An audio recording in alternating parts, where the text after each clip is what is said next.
16 जून और कल आप सबका 2024 यूपीएससी प्रीलिम एग्ज़ाम। थोड़ा सा डर सबको लगेगा और ये ज़रूरी है क्योंकि पिछले 1 डेढ़ 2 साल में आप सबने बहुत ज़्यादा मेहनत की है। इस लास्ट मोमेंट पे एक बहुत important advice, relax.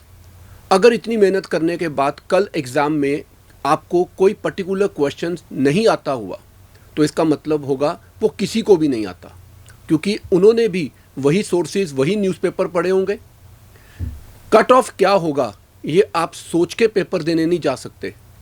Cut off क्या होगा ये पेपर के दौरान आप खुद समझ जाओगे, बट शर्त ये है कि आपने अच्छे से तैयारी की है, आपने सब बुक्स को अच्छे से पढ़ा है, मल्टीपल टाइम रिवाइज किया है, न्यूज़पेपर्स को पढ़ा है, करंट अफेयर्स को इंटीग्रेट किया है और सीसैट को इग्नोर नहीं किया।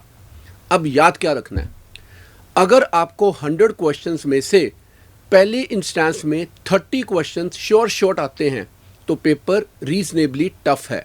इसका मतलब कट ऑफ लास्ट टाइम की तरह 75-76 के आसपास जाने वाला है, विच मीन्स अगर आपके टोटल 38 क्वेश्चंस भी ठीक हैं तो आपका पेपर क्वालिफाई हो रहा है, विच मीन्स आपको 10-12 क्वेश्चंस एक्स्ट्रा अटेम्प्ट करने हैं।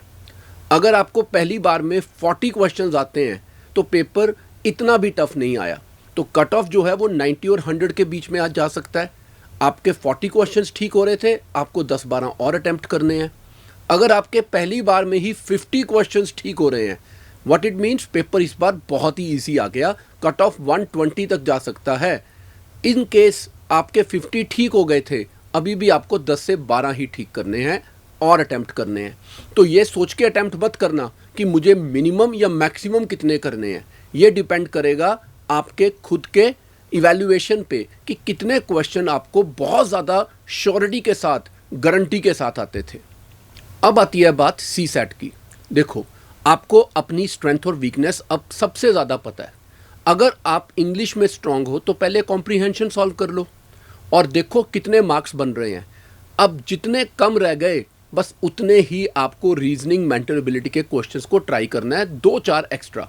और अगर आप इंग्लिश में कहीं थोड़ा वीक हैं तो आपने ऑब्वियसली मेंटल एबिलिटी को अपना स्ट्रॉन्ग पॉइंट बनाया होगा, तो आप इंग्लिश लास्ट में कर लेना। बस एक चीज़ का ध्यान रखना, बिना टेंशन, बिना स्ट्रेस के कल सिर्फ वही एग्ज़ाम दे सकता है जिसने पिछले 1 डेढ़ 2 साल में जेन्युइन एफर्ट किया है। और अगर आपको 30 से कम क्वेश्चन आते हैं तो आपको आपका आंसर मिल चुका है, आपने अभी तैयारी की ही नहीं थी। बस इन बातों को ध्यान में रखकर बिना किसी टेंशन के, बिना किसी फियर के कल जाओ। अगर कल आपका दिन है तो आपका प्री क्वालिफाई होगा ही होगा, और अगर कल आपका दिन निर्धारित नहीं है तो कोई टेंशन नहीं, 2025 की तैयारी के लिए अभी भी देर नहीं हुई। Best of luck.